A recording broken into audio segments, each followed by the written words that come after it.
Maroc ambitionne d'enregistrer à l'horizon 2024 une cinquantaine de zones humides, Ramsar.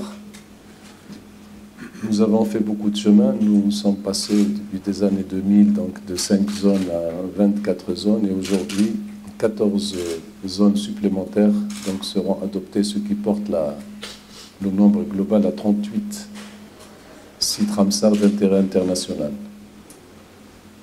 Nous avons célébré le 2 février dernier la journée internationale des zones humides et nous avions à l'occasion, donc déjà pour les 2 zones, celle de Dakhla et celle de Merja de Fouarat,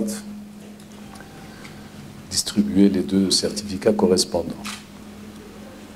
Le deuxième sujet concerne les antilopes sahariennes, qui, comme vous le savez, nous intéresse à plus d'un titre parce qu'il y a une politique qui a été mise en place et qui consiste à travailler avec des noyaux fondateurs pour essayer de construire donc, des noyaux qui ont pour destination de réhabiliter les écosystèmes naturels et de transférer ces animaux, de procéder à leur translocation dans leur habitat d'origine.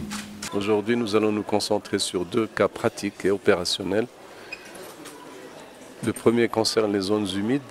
Et aujourd'hui, nous allons procéder à la distribution de l'approbation par la Convention internationale Ramsar de 14 nouvelles approbations, ce qui porte le nombre des zones humides marocaines à 38 zones qui ont un intérêt international, avec évidemment leur plan d'aménagement et les conditions d'assurer leur pérennité et leur durabilité.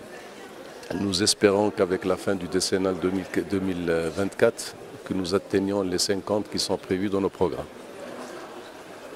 La deuxième question qui va être abordée avec les experts aujourd'hui, c'est la translocation ou la restauration des écosystèmes naturels, notamment à travers les antilopes sahariennes.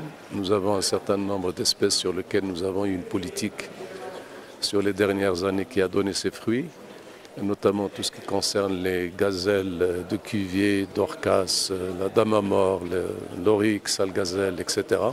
Et qui étaient des espèces qui étaient pratiquement en voie de disparition.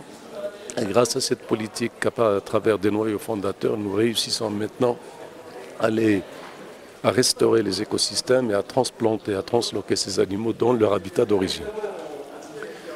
Les nombres de troupeaux sauvages actuellement, grâce à cette politique, ont atteint des niveaux qui ont permis d'améliorer leur statut dans la classification de l'UICN, l'Union internationale de la conservation de la nature, tels que la gazelle de Cuvier ou alors les bichops pour lesquels le Maroc détient le seul troupeau à travers le monde viable à l'état sauvage. Donc cette politique commence à donner des fruits. Aujourd'hui, nous allons discuter sur les conditions pratiques d'étendre ces expériences pour la restauration des écosystèmes naturels.